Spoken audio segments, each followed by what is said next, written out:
Good evening, everyone. I'm Katie Parks Green, Assistant Director for Mason's School of Business, Advancement, and Alumni Relations team. Welcome to Whiskey, Widgets, and Wonks, the Future of Entrepreneurship, a panel discussion. Thank you for joining us tonight. Tonight's collaborative webinar is hosted by the School of Business, the Schar School of Policy and Government, and the Volgenau School of Engineering. Just a few logistical notes to get us started. By joining this webinar, you have the opportunity to interact with today's moderator and panelists in the Q&A box at the bottom of your screen. The Q&A box will be checked throughout the presentation. Our moderator will scan audience questions as the conversation continues. Tonight's webinar will also be recorded. A link will be sent out to all attendees in the days following the event. If you have any questions or concerns during tonight's webinar, please send a direct chat message to me, Katie Parks Green, during the event. Again, thank you so much for joining us. I'd now like to introduce our moderator. Thank you so much for participating this evening and sharing your expertise. Moderating and driving our conversation tonight is Josh Ratchford. He is a School of Business MBA student. Josh graduated from UVA in 2008. After an internship at The Daily Show, he worked at Gawker and Tumblr. Then he worked as an actor in LA, appearing in commercials for brands including Keurig and McDonald's and HBO's The Newsroom. Josh spent 2 years performing at Boom Chicago in Amsterdam, where he also led team building workshops for Vodafone, Deloitte, and McKinsey, and emceed events including the Brussels Airport Awards and Entrepreneurship Day Delft. Now back in the US, Josh is pursuing an MBA and graduate certificate at George Mason University School of Business. He's a member of the Mindshare CEO Network and recently completed Virginia's ICAP program. We're so thrilled to have you, Josh. Please take it away. Thank you very much. I'm very excited to be here. So first, let me say that I'm very excited that Bill Karlson at KO Distilling was able to share this with me. I've got the straight rye whiskey, and when I toss it to the panelists, I hope they will say what they have got tonight to enjoy. Speaking of our panelists, let's go in the list, that the order that they hear on my list. So David Miller is the Executive Director of the Center for Innovation and Entrepreneurship at the School of Business. And he has spent the last decade researching and writing on the topics of innovation, entrepreneurship, and startups. Right now, I know he's leading the Ventures for Wellbeing Collaborative, which is a really exciting new addition to the startup ecosystem in the DC area. David, do you want to give a little bit further introduction of yourself? I think you are muted. Thanks, Josh, and thanks everybody for coming. That's why they had me go first. They want to see me think. So that happens sometimes. So thanks. I'm happy everyone came out, and thanks, Bill, for giving us, like Josh said, great choices. I'm with the straight bourbon whiskey tonight, so I'll be enjoying that.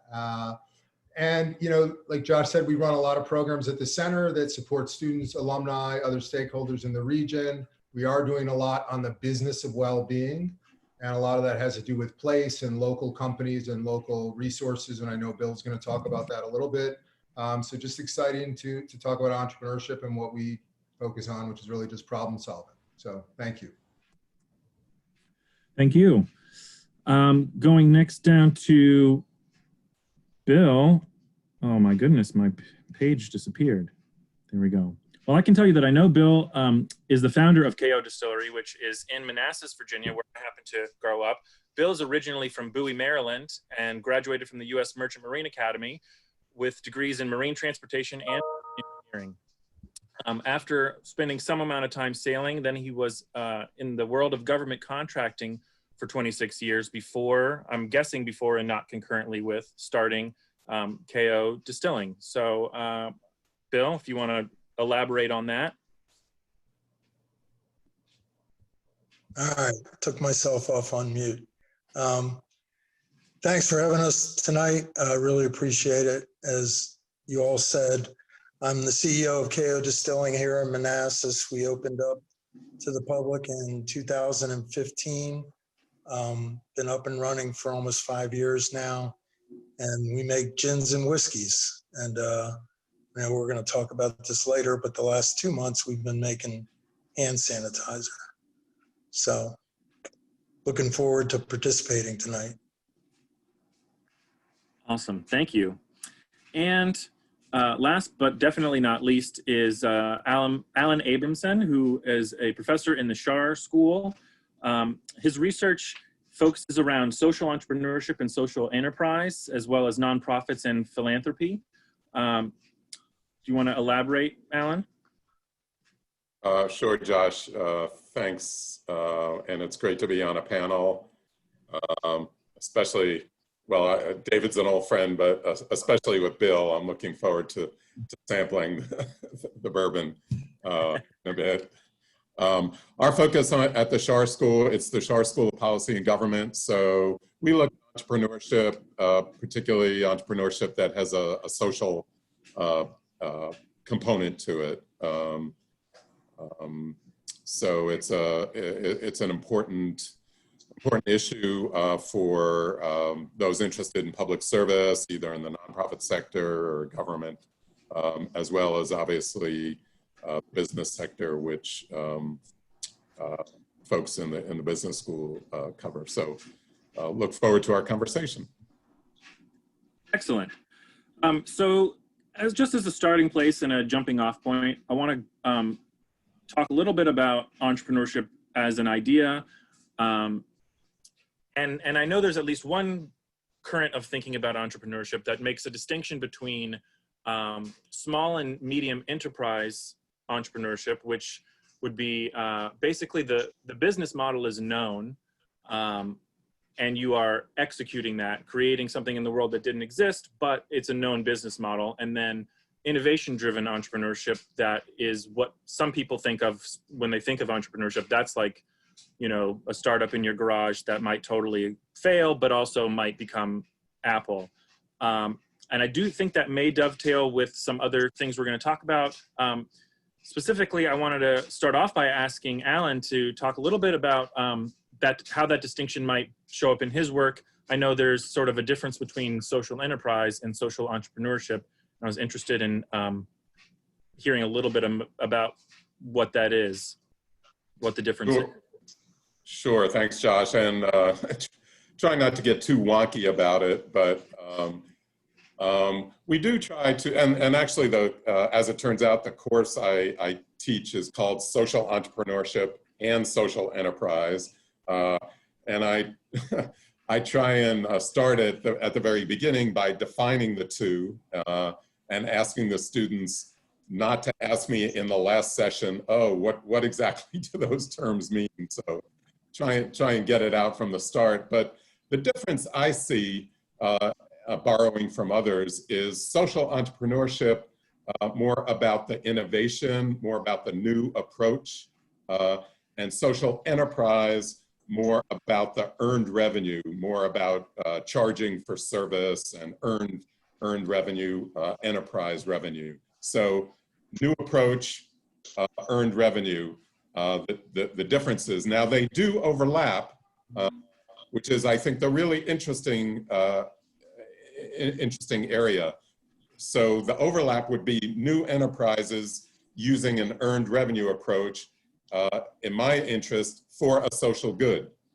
The classic example these days is Muhammad Yunus, who won the Nobel Prize a few years ago, and his work on microfinance.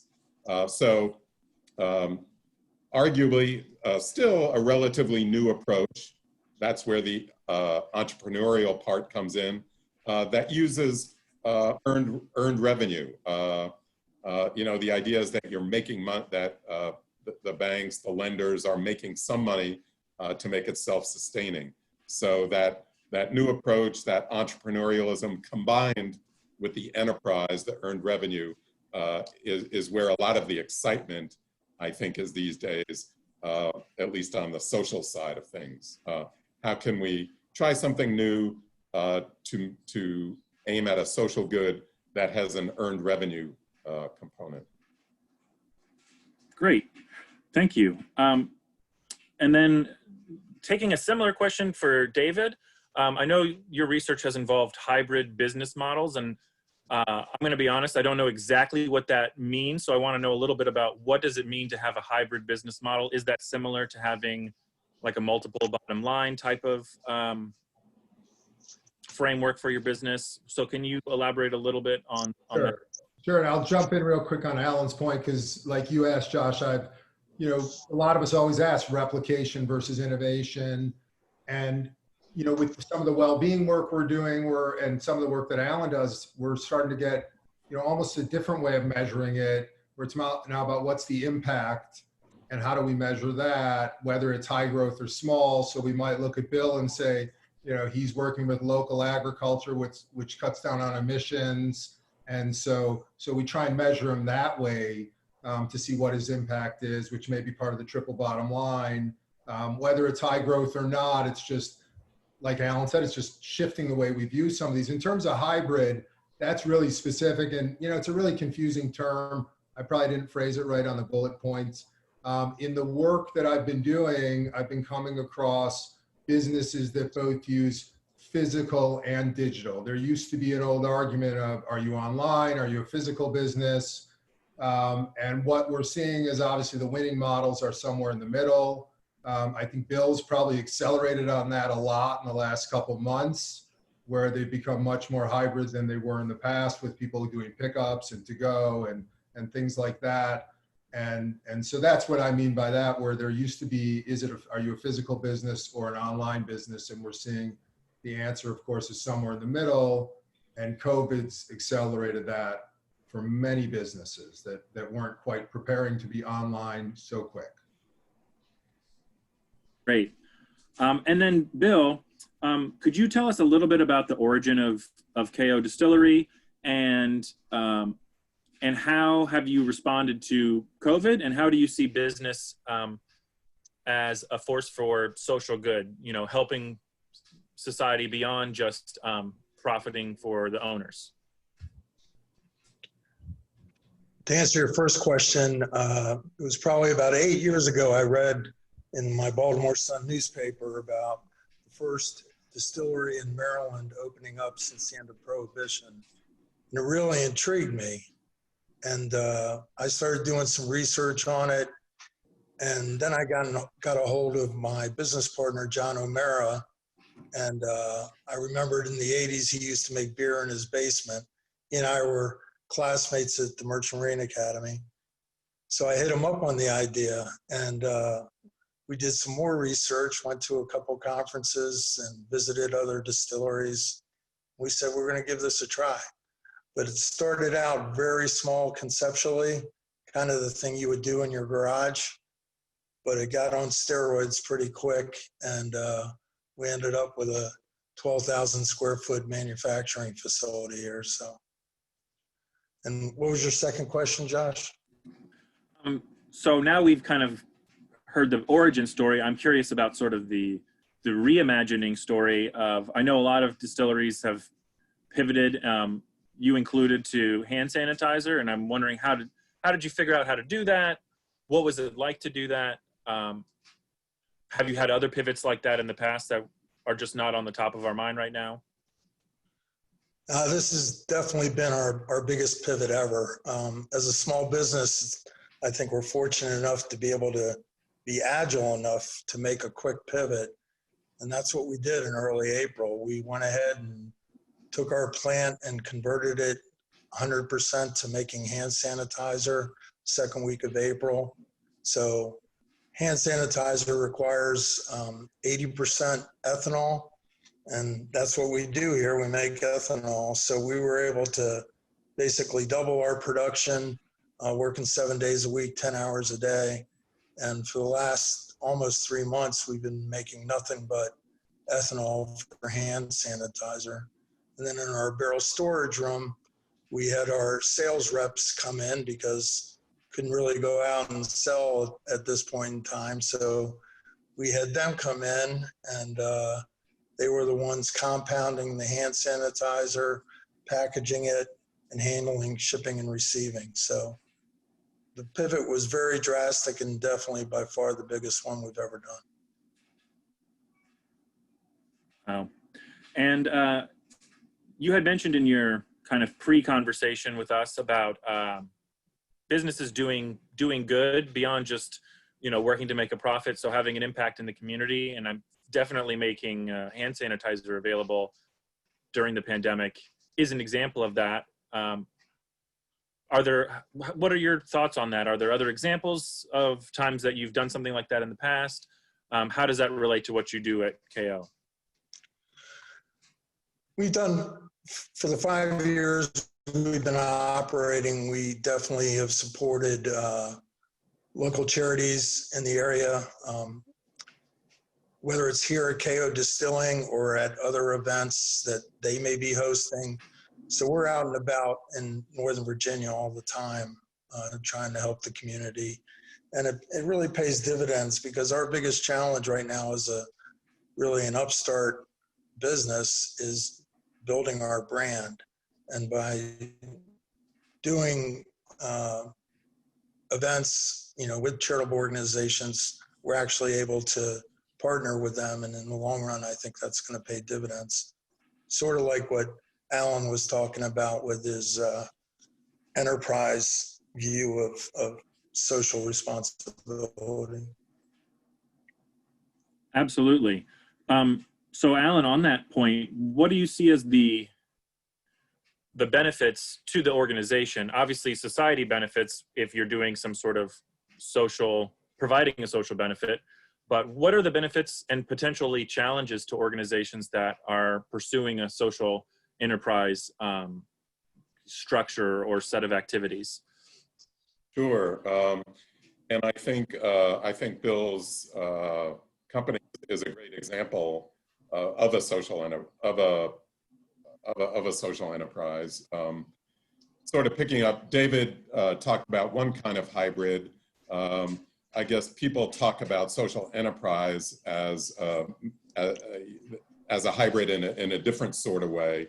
That kind of double bottom line, the do good on the one hand and the make money on the other. And it's that hybrid nature that I think of when I think of a social enterprise. What's driving, and I think there's more and more of it, as I tried to say at the start, I think it's an exciting field to be in. More and more folks are interested in it. And I think it's driven by a couple different factors. For one, when you think about the dollars that are doing good in our society, that are meant to do good, it's mostly government and philanthropy, right? Government dollars, philanthropic dollars. But in the overall scheme of things, those dollars are really pretty small. They pale in comparison to the market-oriented dollars, the business dollars. And so I think as people see that, they say, hey, if we could bend some of those business-oriented dollars to do some good at the same time that they're making money, we'd really have a lot more resources to try and deal with some of our social challenges. So I think some of the drive comes from the frustration at the limits of government and philanthropic dollars. I think, and Bill kind of hints at this, I think that it's also the drive for social enterprise is also driven by customers and employees who want to buy products that are made in a good way, or that there's some good component to the business that's selling it. Employees want to work for those kind of companies. Customers want to buy from those kind of companies. It helps, as Bill says, the brand. To be known as a good citizen, as a good partner in the community. And then finally, I would say that the trend towards social enterprise is also driven by more and more entrepreneurs like Bill who want to do both, who value both the making money and the doing good. A lot of folks just don't want to be pigeonholed as a strict businessman or or a nonprofit. They really want to be somewhere in the middle there, and they're searching for ways. They're searching for ways to do that. One of the I'll just go on for a minute. One of the challenges is what's the right legal form for them?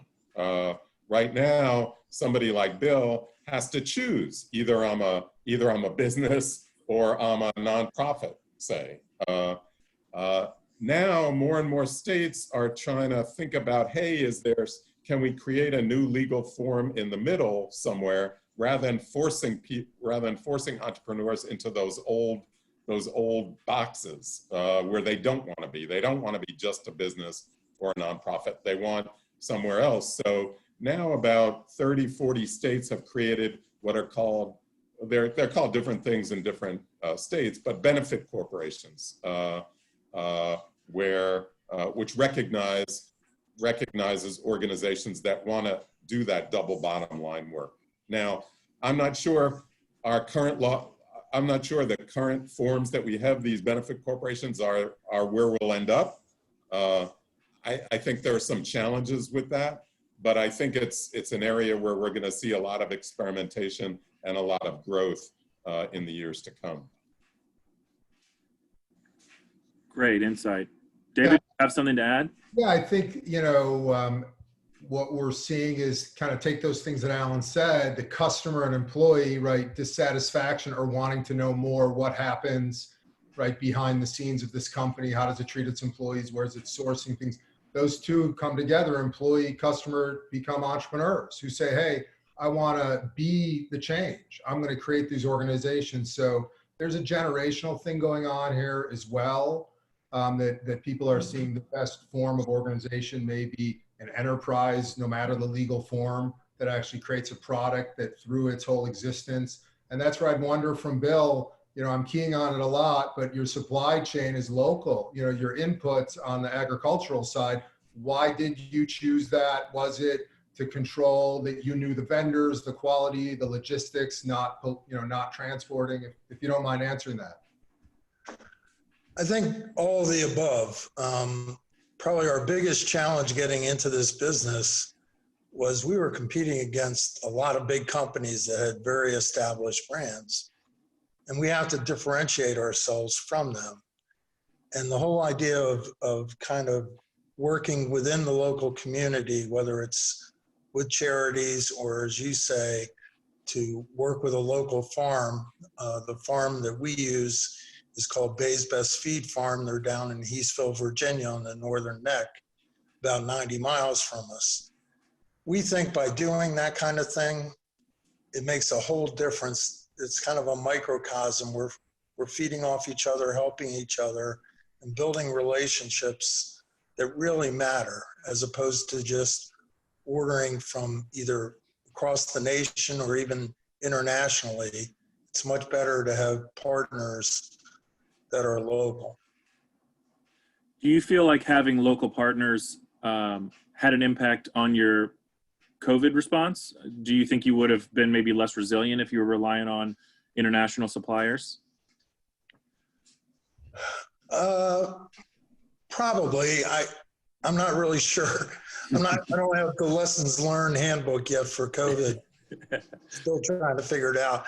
I would tell you, when we pivoted to do hand sanitizer, the first thing we needed was containers.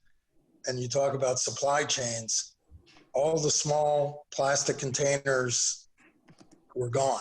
The supply chains were gone. So we actually ended up having to go with 5-gallon buckets with spouts on them to package our hand sanitizer. That's the only choice we had.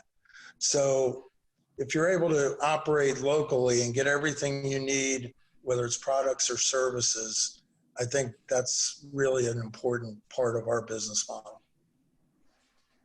I want to bring to everyone's attention, someone in the chat said that we need more entrepreneurs to address the UN Sustainable Development Goals, and that's a great place to start for social entrepreneurship opportunities. If anyone's got a comment on that. Not mandatory. I think I'll be honest. Go ahead, Alan. Oh, I'm sorry.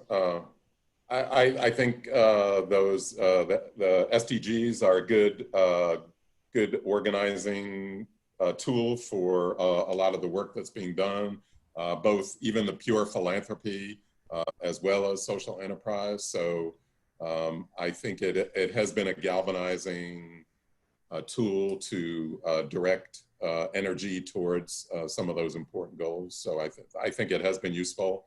And I think there has been a fair bit of take up. I mean, the area that I'm most in touch with, obviously, is the younger folks who are doing this. And again, it's not just the younger folks. It's all generations, I think, are feeling that this kind of social enterprise activity is in line with their values. You know, as I've said, people want to do a little bit of both. You know, they want to make money and do some good at the same time. And it's a false feeling that it's a false choice to have to choose between the two. So Bill, I have kind of a little bit of a different question. This is very much like distillery related, but I recently was working on a project for a distillery. And one of the things that I learned, and correct me if this is not actually true, is that the regulatory environment in Virginia makes it a real uphill battle for distilleries to be able to be profitable. Have you encountered that? Would you agree with that statement? I'm talking about how things like not being able to sell on premises without being an ABC store, and them getting a specific stated profit margin before you do, things like that. Has that been your experience, and have you done anything to try to get around it? Well, I'm very familiar with that subject. Virginia is a control state, as most everybody knows. So we sell to them, we're the supplier, we sell to them, and they're the distributor and retailer. Most of the issues that you're talking about really have to do with our tasting room environment. And, you know, when we first started this distillery a few years ago, we basically had no commission whatsoever for operating our distillery store and selling product really on behalf of ABC. They weren't paying us anything. They then upped the commission to 8%, but last year they upped it to 20%. And that's because it takes a lot of labor and overhead to be able to operate this ABC store that's in our distillery. So the good news is that's been trending in the right direction. The only other thing I think that people are a little upset about has to do with tasting bottles. We have to buy our own tasting bottles, and you know, when you're open for a full year, you go through a lot of tasting bottles, and we don't really get compensated for that as well as I think distilleries would like, including us. But I would tell you, ABC is, in the last 2 years especially, in my opinion, they've really moved towards us, and they've been working well with us as opposed to against us. So I think it's trending in the right direction, but there's still some things that need to be worked out over time. And Bill, I don't know the details on Virginia. We're just learning. We're doing some food and beverage work. I'm over in Montgomery County though, and I know we've got some pretty interesting controls when it comes to liquor over here.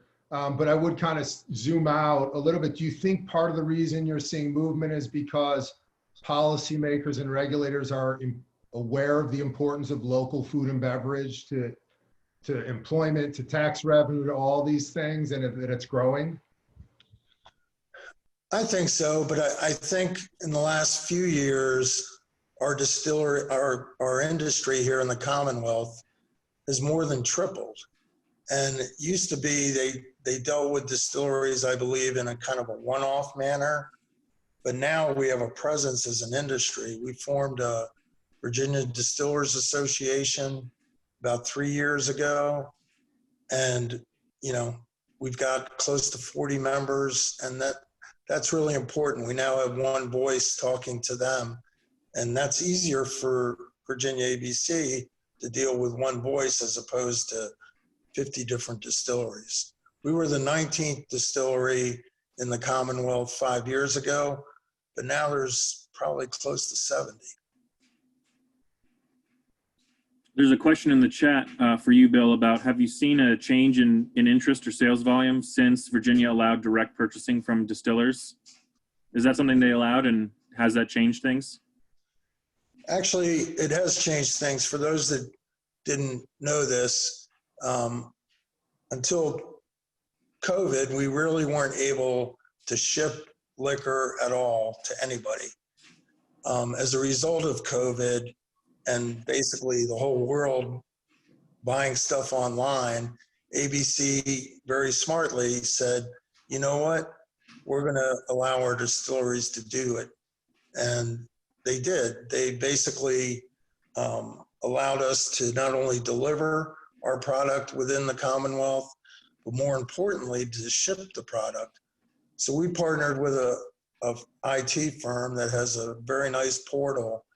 So people now can go online, order the spirit, and within a day or two, it's delivered to their doorstep.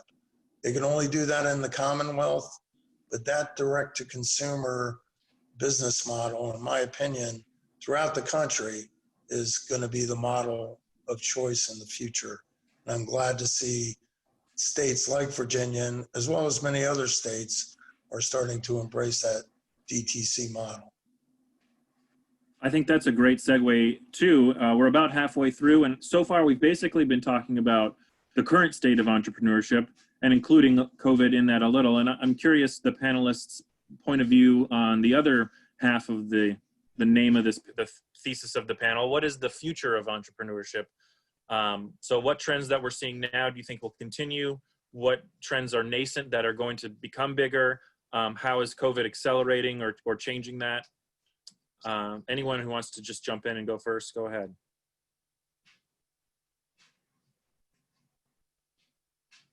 Not all at once. Yeah, I mean, I'll jump in. I think broadly speaking, right, you know, it's a great time for entrepreneurship. It's not uncommon that when you have massive disruption, destruction, and struggle, new models come out. Food industry is rapidly changing. It was already changing. So I think that's the first thing. There actually is opportunity, just to be aware of that. If you have the stomach for it, or if you may, as often happens, have to try something by necessity right now because we have massive unemployment. You also may have incredible flexibility that you're sitting at home right now and your employer doesn't know what you're doing all day. So you may be building a business on the side. So I guess I would just say broadly, I would say to people, turn on in academic terms your entrepreneurial alertness right now. There are a lot of problems from the pure hygiene issue that's going to be with us for a long time, and cleaning, like Bill's pivoted to, that I'm guessing Bill thinks that's going to be a market for a while if they want to stay in it.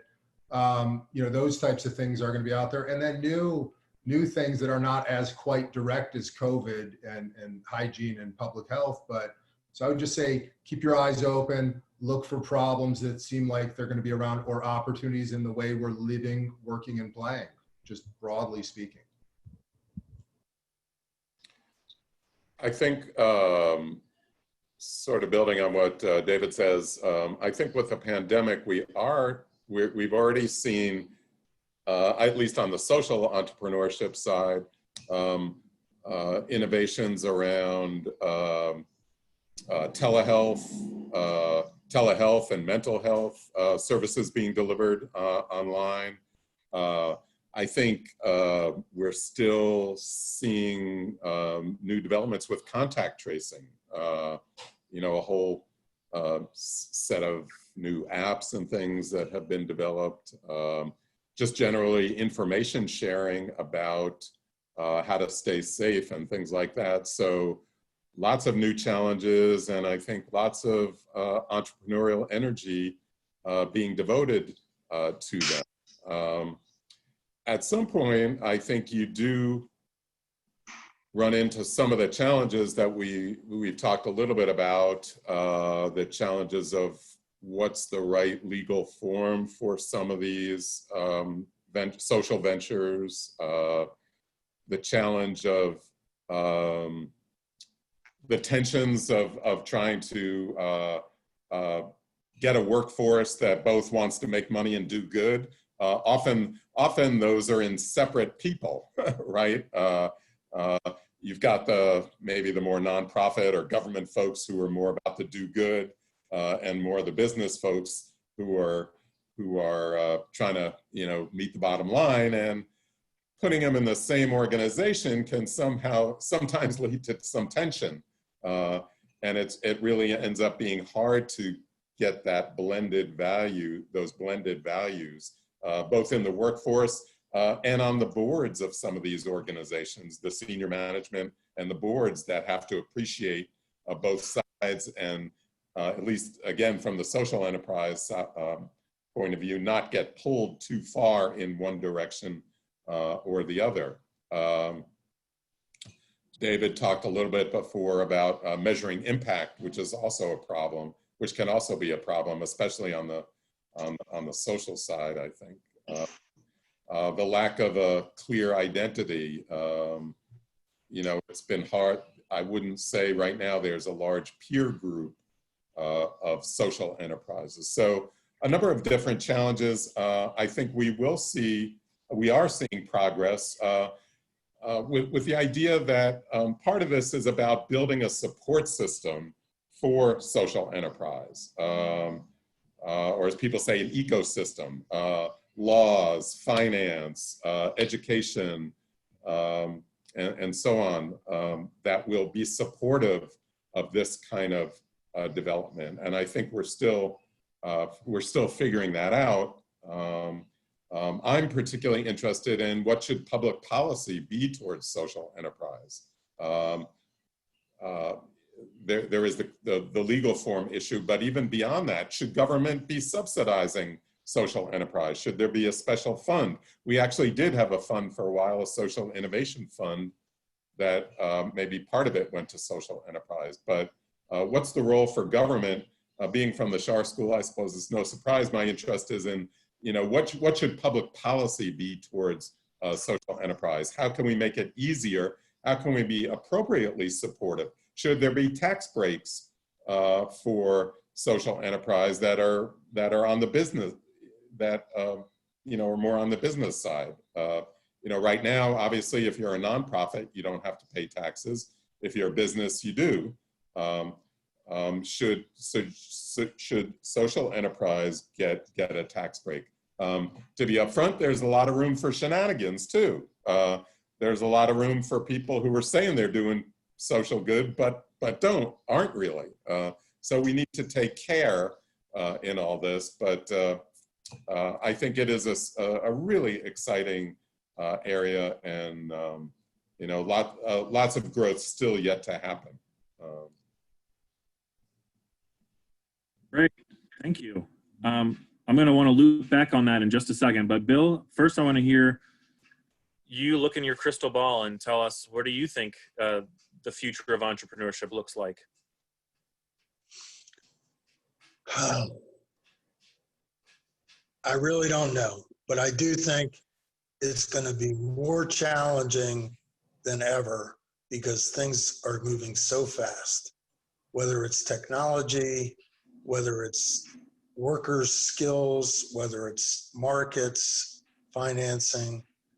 I think the future of entrepreneurship is going to be not so much survival of the fittest, but a lot of it's going to be in relation to how quickly you can make a change to better your business. And we're fortunate here, we have 16 employees. We're able to make pivots, but as we grow, that's going to be a challenge to handle that. And we look forward to it, but nowadays I think being quick, agile is going to be more important than ever for entrepreneurs. Absolutely. Survival of the fastest, maybe? So this is a question, I have some questions in the Q&A. This one I think is going to be primarily for Alan. Can you, do you have any thoughts on what the ideal B Corp might look like? Because some business models play better towards nonprofit or towards for-profit, and do you have any thoughts on where the balance might be? Sure. Well, for those who don't know what a B Corp is, it is one manifestation of these hybrids that that we've been talking about, that is the double bottom line.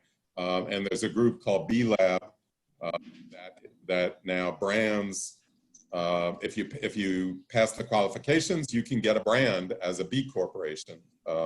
One of these do good and make money organizations. Probably the most well-known one, I think, is Patagonia.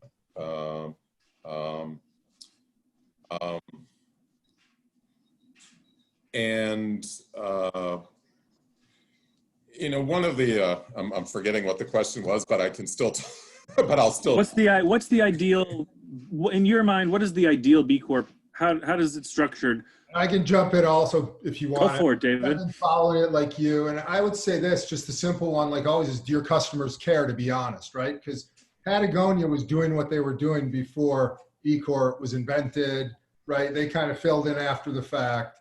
So I guess I would say the simple answer is if your customers care about it, or if you want a set of ideals to work towards, which I think the B Corp will lay out for you, right? Some of those organizations will give you a framework if you need help. But I've been following it, and it's hard to figure out, you know, my perspective, who should use it, why they should use it exactly, because it doesn't necessarily get you a tax benefit. It's local level. It's kind of more branding, I think, just like certified organic is, right? It's kind of a third party giving you a seal of approval. I think it is. Yeah, I think it is branding at this point, and I think we're still figuring it out. I think we're still figuring out what the right legal form, the right branding is. What I think we need to do really is, in thinking about those, is really have something that prioritizes the social. If we're going to do something different, it needs to prioritize the social purpose. Allow organizations to make money, but really require, if they're going to fit into this, and some people call it a fourth sector, a sector that's not government, not business, not nonprofit, but a fourth sector, a social enterprise, or a for-benefit sector. If organizations are going to fit in there, they really need to arguably prioritize the social mission, even as they're making money. Again, I think we're still figuring this out. There hasn't been a huge amount of take-up of the B certification and benefit corporation in this country yet. It's interesting. I've done a little bit of looking at other experience of other countries, and you know, there arguably is a little more take up there, but again, it's exciting because we haven't figured it all out yet, and I think there's a lot of work to be done to figure out what's the right approach to encourage this kind of activity in the appropriate ways. There's another chat Q&A question that kind of ties into government prodding things along and helping. Do we think that the government's response to financing small business via the CARES Act was adequate enough? And if not, what other support would you have wanted from a policy perspective? Bill, if you want to start, since you run a small to medium business. Well, first off, I think what they did was a really good idea. We applied for a PPP loan, and we did get it, which was awesome. And with some of the recent changes that came out of Washington, we're actually now going to be able to use some of our other expenses besides payroll to justify that loan, which is great. But that was probably the best stimulus measure, in my opinion, they could have done for business, especially small business. So I think it was a great thing, not only for us, but for all the other small businesses out there that are struggling.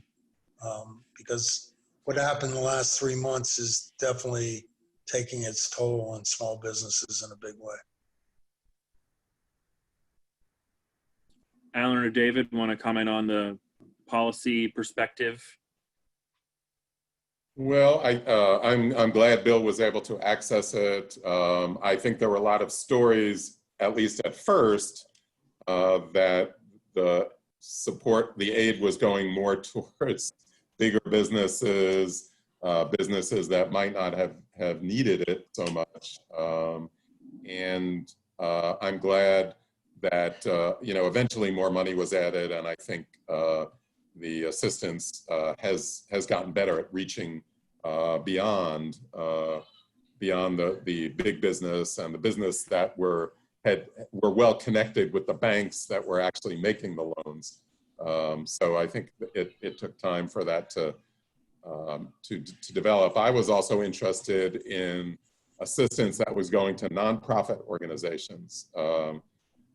There was nonprofits were written into the law as being eligible for this kind of assistance. So it was nice to see, again, eventually some of the support going to nonprofits, which most people don't realize employ about 10% of the workforce in this country. So when you're talking about where people work and getting people back to work and keeping them at work, the nonprofit sector is an often overlooked part of our economy in terms of employment. So I think it was important that this kind of assistance end up going to nonprofits and small businesses and social enterprise, as well as the bigger businesses. The only thing I'd throw in is that I hope, when we make it through all this, that all organizations keep a little more cash on the balance sheet. I hope that that's what everybody learns through all this. And it does it from the big to the small. That nobody planned for this, so that's where it's hard for me to even comment on the policy, because nobody knew what to do and how to do it. And at least you're hearing at least one operating entrepreneur that it worked well for. So I'm happy to hear that. I mean, I think that definitely is true. I will say that last time, I think it was the round of 2008 when companies got stimulus money, and then they used it to put in a war chest to be safe. And then everyone was really mad because they thought that you're supposed to use this to invest in your business, and you're not. You're just hoarding the money or doing a stock buyback. And I mean, I think you're right that it's shown that the companies that had money for their operating expenses are the ones that are having a better time weathering the storm. But there can be, I think, a public blowback when companies stockpile cash. Yeah, no, and again, it's not, this is revisionist history. This is going forward. I expect that. I'm not Yeah. aspersions at anybody, because that's how the whole economy was running. Everybody was running on cash flow, and that's fine. So yeah, and so that'll be interesting to see just how behaviors change from entrepreneurs, small business, nonprofit leaders, government agencies. Because nobody plans, Bill, for zero revenue. You think, if we have a 15% drop or, but zero, nobody plans for. What I also worry about is the condition that state and local governments are going to be in, because they can't borrow quite like the federal government can. And as this stimulus money runs out, I think the state and local governments are going to be in a huge crunch, and we're going to look even more. I think it's going to put the spotlight even more on the kind of social enterprise. Where can government, which is going to be strung out, where can government get some help in addressing some of the social challenges that still remain? So we're going to look to social enterprise, to entrepreneurs to try and address some of these challenges even more than ever, I think. And I would say they're going to look, historically, they've looked to universities, and we've got, Bill's an alumnus, and, obviously did a master's. I did Mason. Universities like Mason are going to be looked to offer people opportunities to answer some of the questions on what kind of skills are people going to use to readjust for the new reality. So I think, in an odd way, Mason's well positioned because of our location to help people along and solve some of these problems. But we will be, you know, we will be squeezed a bit as a state agency, I'm sure. And it's a good thing innovation is tradition here, right? I think you just broke a marketing rule, to be honest. I don't think that's on the approved list anymore. That kind of ties into this question here in the Q&A, and it's for three of us here. Can Bill elaborate on being an alumnus and studying engineering and how that's pushed him forward? And same for David as a Schar alumnus, and for me as a student of the business school. So if we want to go in the order in the question and start with Bill. Well, I got my master's in software systems engineering in 1994. And at the time I was working for a government contracting firm, and that was definitely a degree that I needed given the IT work that I was doing. But I think what I found from my education at Mason wasn't so much learning the engineering, that knowledge. It was really about applying that knowledge. And even to this day, whether I'm looking at spreadsheets or anything else, any other type of data, I might have a much greater appreciation for what's behind that data and how to read it and make sense of it and do something with it. So I'm not sure what the person asking the question was really looking for, but I think the education that you get at Mason, more than anything else, is going to prepare you for real world problems that require critical thinking. And in my opinion, the engineering program there is fantastic and will help you when you reach the real world. I mean, excellent. So I am wearing my shirt like I showed earlier. I'm a proud graduate of Schar School, or the SPP as they used to call it. And what I found, I think, is what a lot of people find of Mason.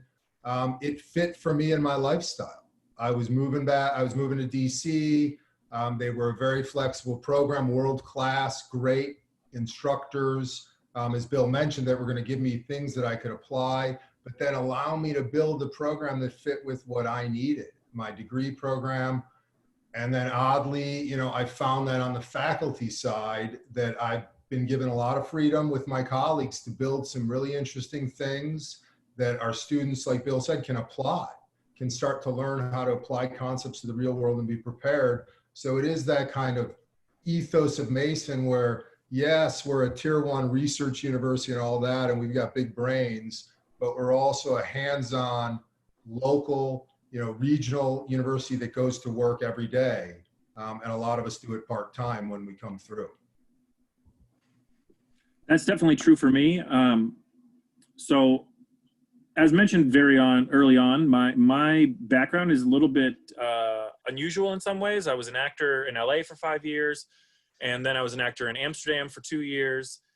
And during that time, while I was doing a lot of facilitation for these big companies, you know, doing comedic routines in their meetings and making fun of their executives, you know, my colleagues who were also doing that, we would finish the set and they would be like, all right, let's go hit the bar.